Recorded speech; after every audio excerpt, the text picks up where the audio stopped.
part 4 of my interview with George H. Smith about his book, Atheism, The Case Against God. The longing for a divine hand in human affairs pervades the Judeo-Christian tradition.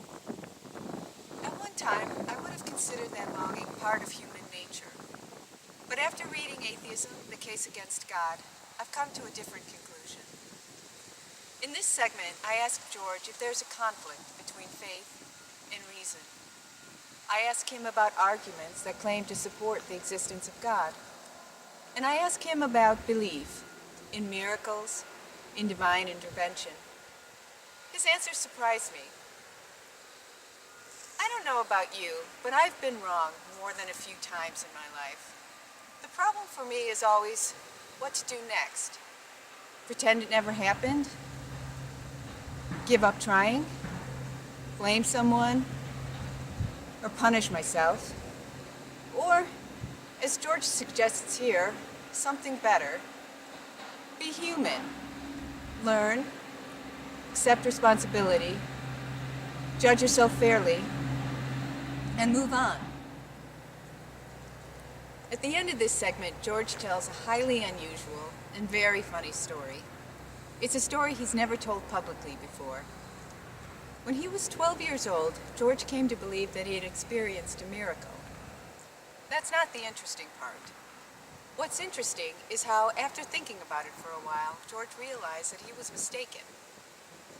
That God had nothing to do with what had happened to him.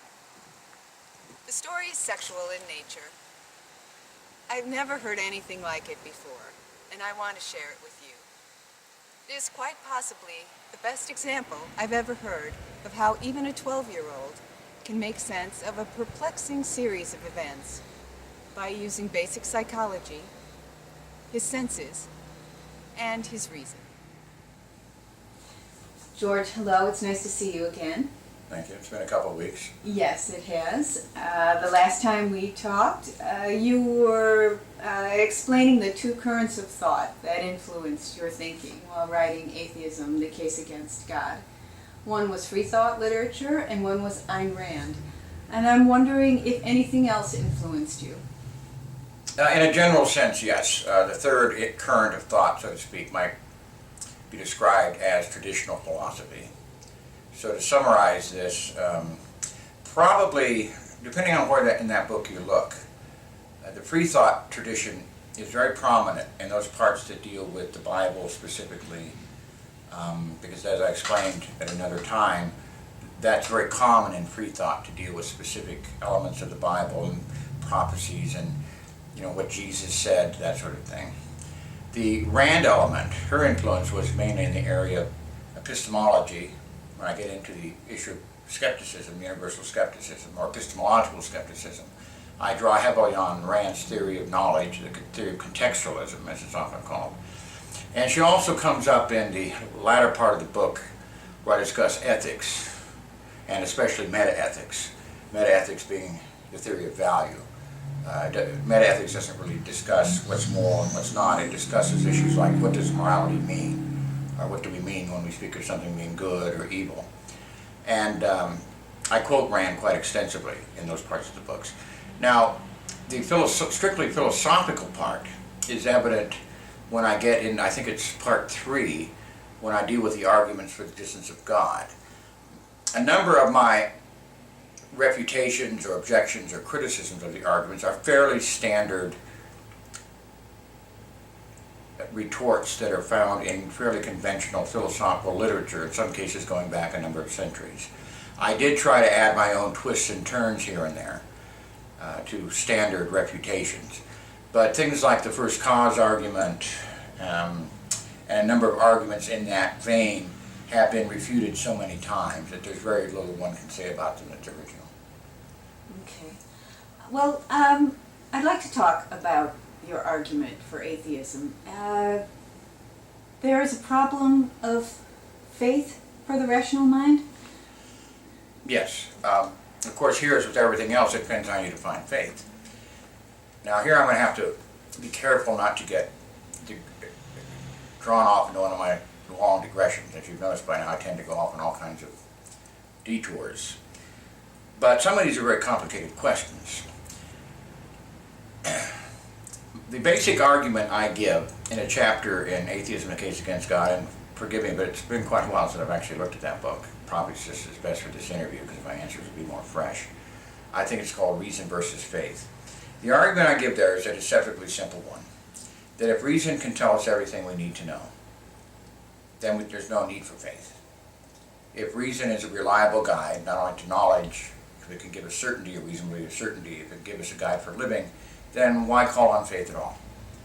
And the argument there is that faith can manufacture a sphere for itself only at the expense of reason.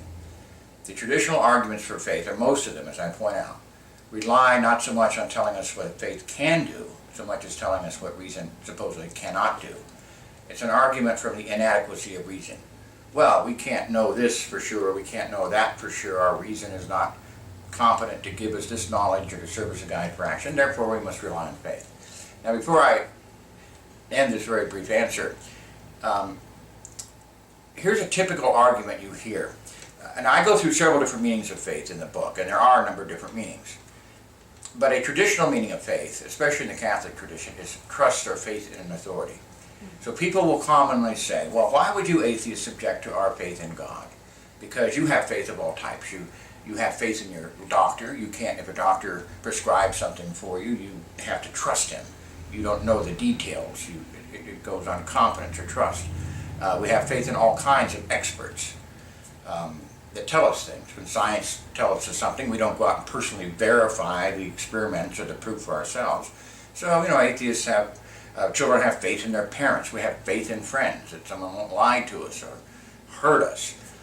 So this is the notion of faith as trust in, I don't even like to say an authority because that sort of brings the wrong element into it, but confidence or trust without definitive proof. If somebody says, I give you my word that I'll do X or Y, in most cases, if they're a friend, we trust them. We don't somehow ask them to prove definitively that they're going to do what they say they're going to do.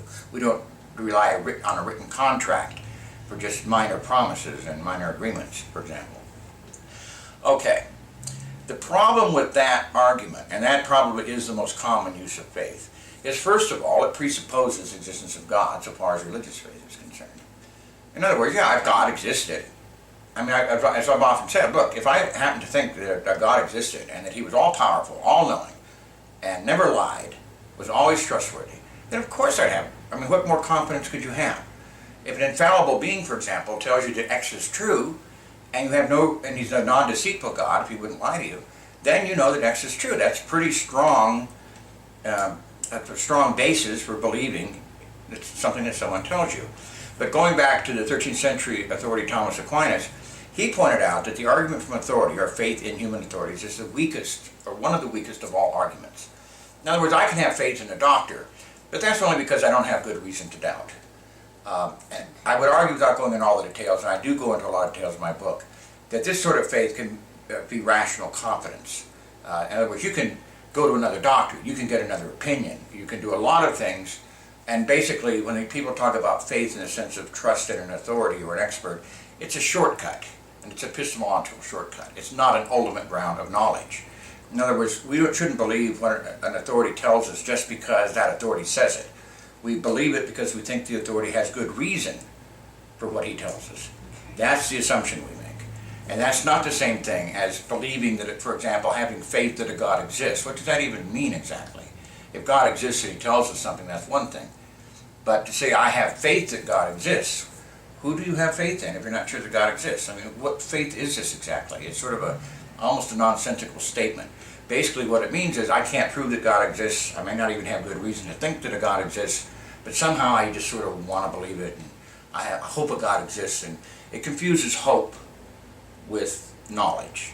There are a lot of things we wish were true, but that wishing isn't enough, and it would be nice if it were true, but the fact that something was nice to believe doesn't make it true.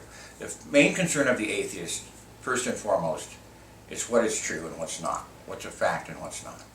And if you see no evidence to believe in a God, if there's no even probable evidence to believe in a God, or even a modicum of evidence to believe in a God, then you should simply not believe in a God.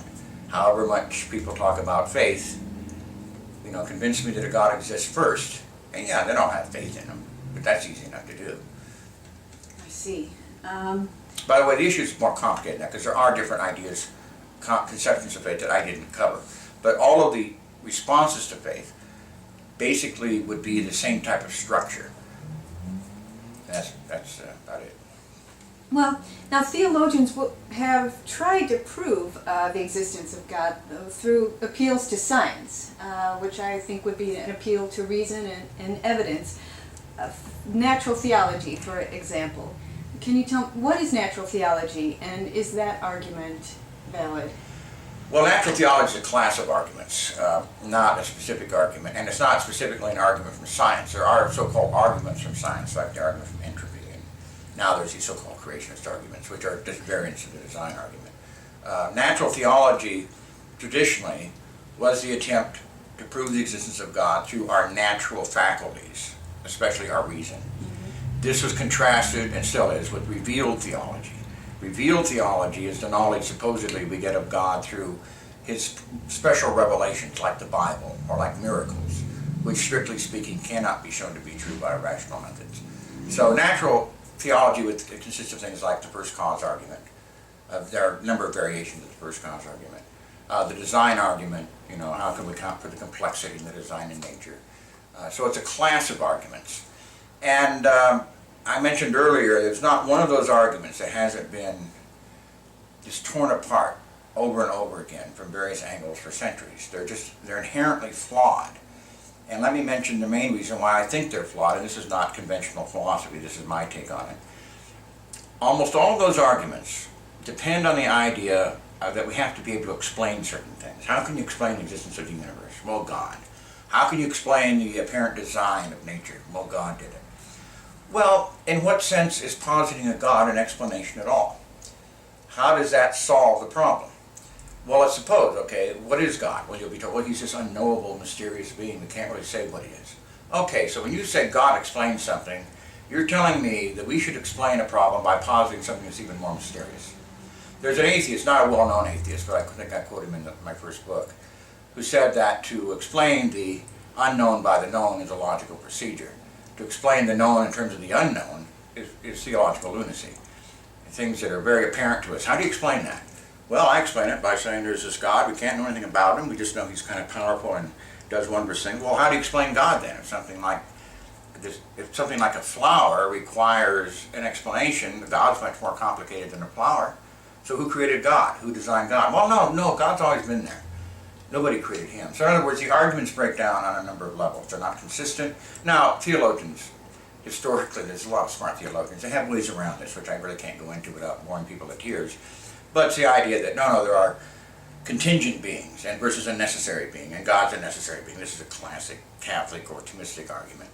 But I'm not going to get into all that. But these arguments just don't hold up, because unless God serves, as I say in the book, as an explanatory concept, unless it really builds a bridge from something we don't know to something we do know, then it's not an explanation at all. That's what explanations do. Think about it.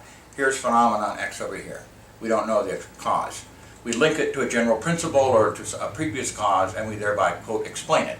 We link the unknown, we build a bridge to the known. What do we do when we link something to God? We don't even know what God's supposed to be exactly. And so how does that explain it? All that we've really said is, well, God willed it, and that's how it happened. Well, how did God bring it about? How did God create the universe? What method did he use? What mechanism? Well, we don't know. We just know that God willed it. That's not an explanation. That's just as Spinoza pointed out a number of centuries ago in the 17th century.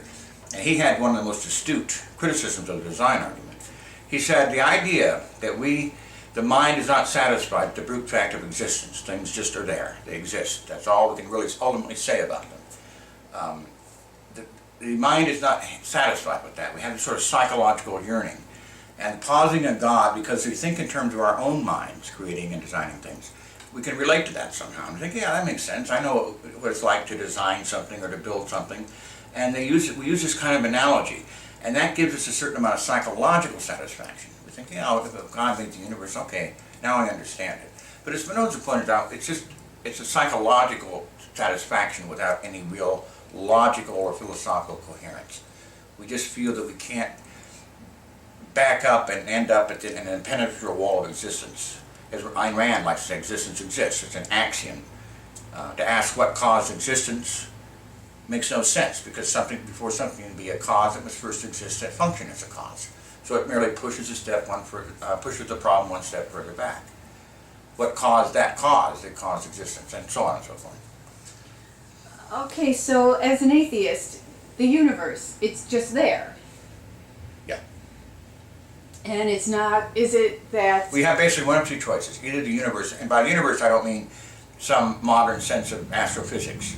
I mean all of existence, all that exists. The ultimate thing you can say about something is, it just exists.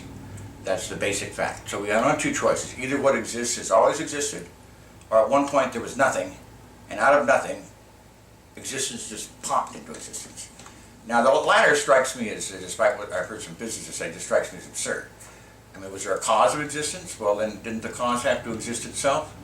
No, it just like that. I mean, that's magic to me, just saying there was nothing and then suddenly there was something. So either way, you end up with a bit of a mystery.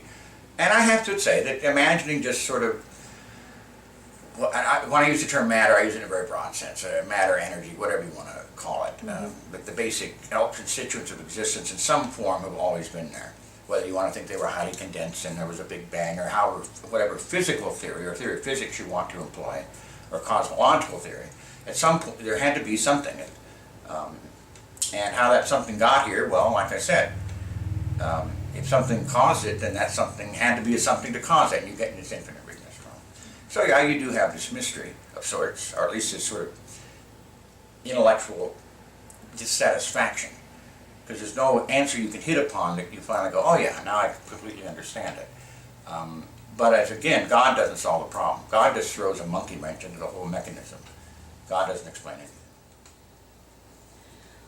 All right, George. Well, what about people who claim to know God, who claim to have spoken to God, to have seen visions of God? What do you say to them in terms of that experience? Claim to know God, to have spoken to God. Moses, for example. What would you say to Moses? I'm not sure Moses ever existed, but okay. I don't mean to back off from your question, but it's so complex in terms of the possible particulars. I mean, these questions have been dealt with exhaustively, far more really in earlier centuries, in some ways in the 20th century, because I mentioned I believed in early on in our first interview about the deists. This is a great concern of the deists. They just didn't question the Bible and criticize the Bible. They went after other types of so-called special revelation. That would include what we would call inspiration today, or what they called at the time enthusiasm. John Locke even included an argument against enthusiasm. Of course, has a different meaning today, but it means something like infused with the spirit, or something to that effect in the original. Now, by enthusiasts, when you find all these philosophers, these rationalists in the 17th and 18th century attacking it, it means criticizing and not accepting the claims of people to have a personal communication with God. I spoke to God. God spoke back, which is the more worrisome part. A lot of people talk to invisible friends. It's when the friends talk back that they start sending them to psychologists. But as long as it's God, then you can have an invisible friend and hear voices. Okay, how am I going to approach this? The reason they were concerned about so-called claims enthusiasts, or people who claim to have had personal communication with God, is typically these people, that was the kind of claim that was used to support special privileges. God has authorized me personally to supervise the morals of this community. God has told me that we will not tolerate gambling and adultery, and I have a personal authorization from God. This is why so many of these rationalists, who tended to be classical liberals, or what we might call libertarians today, were very concerned about the issue of so-called personal inspiration. It wasn't just a philosophical issue. If it was some crazy old woman who was on the street talking to God all the time and acting as if God talked back, that they didn't care about. What they cared about were the philosophical implications, specifically people who claimed authority over other people because God had given them this authority. The presumption was, among the deists and the rationalistic Christians, that when God created everybody, he created us all equal. And although, as Locke would say, God owns us since he created us, and therefore he can dispose of us as he likes, we are equal among ourselves. So for me to commit a crime against you, in effect, would be to violate God's property rights in you. Strange way of looking at it, but we belong to God ultimately. Locke also said we're self-proprietors. We own ourselves, but in the limited sense of relative to each other. Do you understand what I mean? So I have no, in this way of thinking theologically, I have no special claims over you. You have no special claims over me. We're obligated as God's creatures to respect each other's rights because we were created equally in the sight of God. Now obviously I don't agree with it, but it's a noble sentiment. I like the spirit of it. That's what it means to be created equal in the sight of God. It means that we don't have special claims over one another.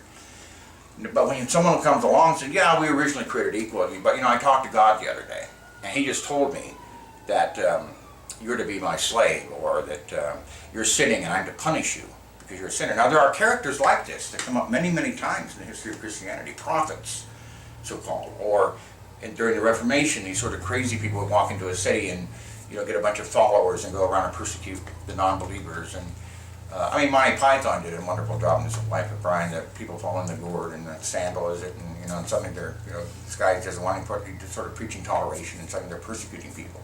Well, if you have a special warrant from a God, then you've got some authorization. Now I haven't explained, I haven't really answered your question. All I've done is explain why this was considered such a big problem. And that's why these people, say in the 17th and 18th centuries especially, focus so much more on this issue than we do today, because today for us is kind of an abstract issue. What if somebody says, like an evangelist would say, God, Jesus comes into your heart and you're transformed. Well, having been a Christian myself in my early years, I understand that experience. I also understand, I've seen many friends go through it, or people go through it. In many cases, it's not a permanent transformation. It doesn't. You get an initial kind of rush from it. It's sort of. I don't know how one explains that physiologically, but there are explanations. And same as near-death experiences. It's like there are many natural things that explain that sort of thing. But yeah, the experience of religious conversion is, I think, subjectively in many cases a real experience. But saying that Jesus came into your heart. A challenge I've often posed. Suppose, Christians have said to me over the years, well, why don't you get on your knees and at least try if you have an experimental attitude? Why wouldn't you at least say, oh, Jesus, please come into my heart, and, and if Jesus saves you, then you're better off. Well, my answer to that question is, okay, I'll do that, but if Jesus doesn't come into my heart, then you have to give up your belief in Christianity. In other words, if it's a reasonable theory, it has to be falsifiable, as the philosopher of science Karl Popper would say. If your theory, no matter what happens, nothing can falsify it, then it wouldn't prove anything. Even if I said, oh yes, you're right, Jesus did come into my heart, it still wouldn't prove anything. In other words, it's not a verifiable theory. There's no way to constrain explanations. Any number of explanations could explain it, and if it's not falsifiable in principle, because what would happen if nothing happened to me, which in fact nothing would? I'd say, well, God works in mysterious ways. Or just give it time, or you have to try it again, or you weren't sincere, or God felt you were testing him and he doesn't like to be tested. There's a myriad of explanations. Anything short of, I was wrong, there is no God, Jesus is a bunch of baloney, this whole thing's a sham, that's not going to happen. I notice there's somebody's coming to arrest me, probably. We're hearing a siren in case. You have to be careful in the Midwest when you give interviews on atheism. They slap you in jail faster. they don't like atheists in this part of the country. Sorry about that, bro. Anyway, I know I'm kind of rambling here, but let me cover one more point, because this is a very important point. I discussed this in my last book, Why Atheism, and I don't think it's often appreciated. There are two issues here, and I'm going to try to give the answer to David Hume and that whole raft of rationalist philosophers, including even Thomas Hobbes before Hume came. Let's deal with the issue of miracles, okay? Now, the attitude, and I'm not going to necessarily put my own opinion in this. I have some problems with certain parts of it, but I think it's basically sound. Their attitude was this, and Locke held this opinion too, John Locke.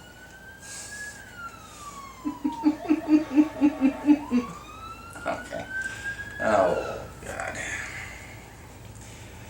The attitude was this. If somebody comes up to you and personally believes that he's had some kind of personal experience with God, and he really believes it, there may be nothing you can do to persuade him otherwise. You can argue with him, but the experience may be so strong, so overwhelming, that nothing more you can say except, good for you, go on your way, and if God ever wants to talk to me, he knows where to find me, okay? But what they objected to was what they called historical miracles. These are second-hand reports of miracles. In other words, they would say that if you came to me and said, guess what, George, I talked to God last night. I would believe that you believe it, but your testimony would not be sufficient to convince me to believe it. It was two different things. You had the experience, whether it had objective causes or subjective causes. You had the experience. So perhaps, at least on a psychological level, I may say it's still not rational, but I can understand it. I didn't have the experience. I have to accept your secondhand testimony. Now, they would call that would be, if we consider a religious experience or anything like that to be a miracle of sorts, something out of the ordinary course of nature, this would be a historical miracle. In other words, if I see the Red Sea parted, then I'm going to be mightily impressed. But if somebody tells me, you know, I've got these writings from a couple thousand years ago, and these witnesses supposedly said the Red Sea parted for Moses, that's an entirely different epistemological issue. I would be impressed if I saw the Red Sea parted. I'm not impressed when I read accounts in the Old Testament about the Red Sea parted. Now, this is where David Hume's, the famous Scottish philosopher and religious skeptic, this is where David Hume's argument against miracles comes in. And it's a very important argument, and a lot of philosophers, and certainly theologians at the time, said, oh, it's too simplistic, but it's very, very important, because you have to understand that Hume was arguing against historical miracles. And his argument was basically this. I can't really paraphrase, it's been a long time since I've read it, but he said, basically, there is never sufficient evidence to convince us of a historical miracle. Because when you get a report, second-hand or third-hand or fourth-hand from somebody, you have to ask yourself the question, which is more probable, which is more likely, that nature would go out of its natural course, something we've never personally witnessed, or at least I haven't, or that somebody would tell us a falsehood, or would lie, or be deceived himself or herself, which is more probable. He always said no matter what, it's always more probable that this person is either deceived, or is lying, or is misled, or whatever, because we've never had one instance personally of watching nature go out of its course. Whereas we know many instances of people who either lie, who are deceived, who are misled, etc. So he said the probability is always on the side that the miracle is not accurate, the event is not accurately reported, and that we should always assume as a default setting, so to speak, that the person is misled or lied. And it may not be deliberate deceit, it could be they're deceived or whatever, or something happened to them but they misunderstood it. I mean, just look at the unreliability of eyewitness testimony in courts of law. It's a good example.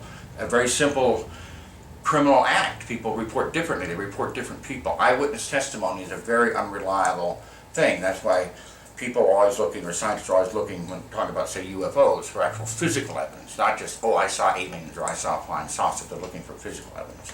Anyway, the significance of Hume's, and this is an important historical point, which I hope people watching this will appreciate, because I know that some of this may seem a little esoteric, but historically, this was an extremely significant point. Now, please understand, a lot of people today, they take this stuff for granted, so they think, well, what's the big deal? Well, it was a big deal in the 18th century. Basically, what Hume accomplished was this, and even many Humean scholars don't quite appreciate this because they don't really appreciate what the freethinkers, and Hume was pretty much in the free-thought tradition, unlike most philosophers of his era. What he was doing was saying, in effect, this: that when some Christian theologian comes up to a freethinker and says, "I have all this proof. Look at all this stuff in the Bible. There's all these historical things reported, and we know who wrote them. And I read Greek, or I read the original language, and you don't. I'm the expert, and we've got these archaeological remains that prove this Old Testament city really existed, and da-da-da-da." And this goes on and on and on. Now, freethinkers in the 18th century tended to be self-educated for the most part. They weren't the big guns intellectually. They're very smart, very well-educated people, but they were not in the professional academic class. So they were always kind of looked down upon as sort of these, and they weren't liked because they preached doubt and free thought to the masses, sort of so-called vulgar free thought. Published these extensive, popular little papers that they would pass out in taverns and coffee shops, and considered very seditious. And what Hume basically said is, look, you don't have to go through the details of every reported miracle that you hear. You don't have to go out and investigate when some kook comes up to you and say, oh, I just had this Jesus actually visited me in my sleep, and I saw this image of him, and we had some coffee, and he told me what he wants me to do. And you don't have to go through all of these details about giving him a lie detector test, because the presumption is always against the truth of these things. So this sort of shifts the burden of proof and gives a very strong burden, very high bar, so to speak, to the person to overcome that doubt. Because again, he's asking you to believe that everything you've ever experienced on his testimony is now thrown out the window. The laws of nature don't apply as we understand them. And what does he expect you to base it on except, oh, I personally experienced this. So to summarize this point, there's also a reason why the person who's having the experience should be very skeptical of it. Okay? Mm-hmm. And if you want, I'll explain that in a second. But this is the other point, is that even if he believes it, or she believes it, there's no reason anybody else should believe it on his or her testimony. So that takes care of one part of the problem. And there is the other part of, well, I'm going to leave it there in case you have any other questions. I don't want to, give a whole lecture just on that one point. But the other part just has to do with being introspective enough to be skeptical of your own. I mean, do you believe what you dream? That sort of thing. I mean, a lot of, in early cultures, even the Greeks gave special significance to dreams. No, I find that very interesting. In point of fact, I think we're asked quite frequently to believe things that we don't have any proof for, and that aren't even as large as God. Excuse me, I just want to keep going. I try and get a sip of Coke. For example. But I find that interesting. I really want to know what you want to say about how we ourselves can learn to be skeptical of those experiences and why it's beneficial to us. Or is it beneficial?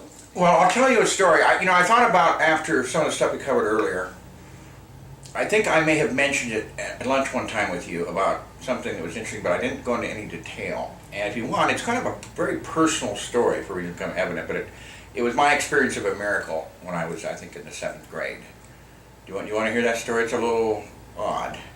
And it also shows how my mind works. I've never written about this. I don't believe I may have mentioned to a few friends years ago. Okay, here's the setup. I'm just going to be very straightforward. I've went through on before about the guilt I felt as a kid. About being watched all the time, etc. Well, can't believe I'm actually going to tell this story. This is a very complicated story in a way. I was in Tucson, I remember. I was in 7th grade, and I had just finished up with one of my victimless crimes. I just masturbated, okay? Okay. All right, if I may use that terrible word, I don't know why. That's perfectly... Okay, immediately after this, I get a pain. And I mean, unlike any pain I have ever felt before since one of my testicles. This is as if somebody took a sharp pin and just stuck it all the way through. And guys, I mean, it was that sharp and it was that intense. Okay. And it was just the part where you just, guys talk about being kicked in the balls, but this hurt much more than anything like that. It was a different type of it, very sharp. As I said, it was almost like someone taking a needle. And it just doubled me up. And I couldn't figure it out. And I just sort of tried to take some deep breaths, and I figured, well, it's just some kind of physical thing, who knows? I didn't know anything about I still don't know about the physiology.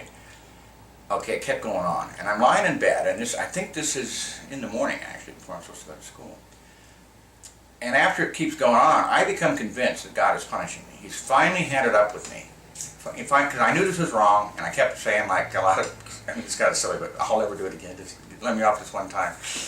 And I became convinced somehow that this was God punishing me. Okay. But I just didn't know, and it scared me. I mean, it really scared me, because this didn't diminish at all. And we're talking about several minutes going by, and me just sort of lying in bed, doubled up, thinking, Jesus, what the hell? And I managed to get into the bathroom, which was next to my bedroom, and I mean, I almost had to crawl in. The pain was that bad. I could not stand up, and it wasn't throbbing. It was just constant pain. And I got into the bathroom, and it wasn't like I wanted to throw up anything, but I couldn't straighten up. And I literally, if you recall from an earlier part of the interview, I mentioned I had been sort of uninterested in religion at this time, not disbeliever, just hadn't thought about it much. And I convinced, okay, this is how God deals with unrepentant boys who are going through, are too interested in things they shouldn't be interested in. And I mean, it was so bad. I didn't want my parents to hear me, but it was hard to keep from screaming. It was that bad, because I didn't want to go to my parents, or my mother, I guess was the only one there at the time, because I was convinced she'd somehow know. It would be very embarrassing for a boy in 7th grade. You're not exactly a small kid anymore, and the whole thing's embarrassing. And finally, I got on my knees, and I mean, I prayed like I had never prayed before. And I remember almost exactly what I said. I said, God, please, I can't stand this. I said, if you just take away this pain. And I made the golden promise, I will never do that again. For the rest of my life, I swear, I will never, ever, ever do that again. If you just, and I know it sounds funny, but boy, I would try anything at that point. And I sort of like that, like within 10 seconds the pain just was gone. I mean, I just feel it dulling from my body. And I mean, it was nothing after that. It was just, it just, my whole body relaxed, and that sharp pain just disappeared immediately. My prayer didn't take more than maybe 5 seconds. That's kind of how I said it. And I was on my knees like this. And it was gone. And That's a miracle? Yeah, it was the miracle. I mean, I prayed to God. I had a bad pain in one of my testicles. I prayed to God. It was gone instantly. Within, I mean, as I, you know, the prayer took 5-10 seconds. The pain just disappeared. Okay, now that is the closest to a miracle I've ever. A miracle in the sense of God answering my prayers. Because God was almost always saying no to me. That's the problem most people have. You know, the old joke that God always answers your prayers. He just said he says no a lot. You know? But this prayer he answered. Now I'm absolutely convinced that this has reaffirmed my faith in God. Because I am as grateful as you can believe. Like, oh, I'm going to go to church. And I just can't believe, you know, now I know for sure there's really a God. Because I think I was maybe wondering. But it's a direct, as I can see it, constant fact.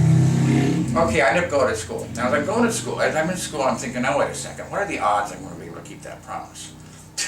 I was also a realist, right? I thought, you know, man, it's going to really piss God off when first time I break my promise, right? And I thought, uh-oh, this may not turn out as good as I'd hoped, because going the rest of my life, it seemed to me I could go in like 4 hours. So what are the odds I was going to make it through the next 60 or 70 years? So I figured I maybe got myself into a worse situation because God had done a miracle just to help me. And now, probably that evening, I was going to go back and break my word to God, which I knew from my Bible He didn't look upon kindly. So I started thinking it through. And I remember I went home. And I think I went in my bedroom, and I was just sort of listening to music, so I listened to a lot of jazz at the time, and music in general. And I started thinking, no, wait a second, I'm just this kid, right? And would God really cause me all that pain for this thing I'm doing? And I knew on some level, it's just thing, I mean, you talk about your male friends and stuff, it's just thing kids do, and adults do too. And I reasoned it out on the spot. I said, look, this makes no sense to me. God's got nothing better to do cause intense pain in me because I was, whatever euphemism you want to use for masturbation. What does He care? He's supposed to be this great creator of the universe, the heavens, and here He's looking at me thinking that little bleeper down there, I'm going to show Him, and He sticks a pin in my genitals. I mean, this didn't strike me. Maybe the God of, maybe Jehovah would do that, but the God of Christianity. And I started getting angry. I started getting that John Stuart Mill kind of reaction, like if God's going to send, a cruel God's going to send me to hell, in hell I will go. Meaning, you know, He's going to be that much of a jerk about it and punish me for using my reason, which He gave me, which is Mill's argument. And then He's going to say, well, yeah, I gave you your reason, but you reached the wrong conclusion, so the trap door and down to hell you go. I thought it out, and I started getting pissed. I thought, well, what kind of God is this? I mean, it's just silly. You know, it almost felt like an Monty Python. It's just silly, you know. And I finally thought to myself that I was just going to ignore the whole experience, that I had misunderstood it. And this was all within a day, within the same day. By that night, before I went back to my victimless crime, I concluded that my whole pain experience and the release of pain was all psychosomatic. That it was all the guilt I'd been feeling. I couldn't explain it, of course. I still can't, frankly. Except that I knew the pain was real. It lasted for probably a good 10 minutes altogether, and then was gone within seconds. Now, this is the reason this is more than just sort of a weird ass story, is because it's a good example of a subjective experience that I thought out for myself. First, I thought the God I'm supposed to believe in wouldn't do something like this. It just doesn't make sense, you know. And secondly, if it did do it, He's not worth worshiping anyway. And thirdly, if He's this cruel God, a sadistic God, I'm screwed anyway, because I'm not going to be able to keep this damn promise. But I'll be damned if I'm going to act like some little sycophant, saying, well, thank you, God, for taking the pin out of my testicle.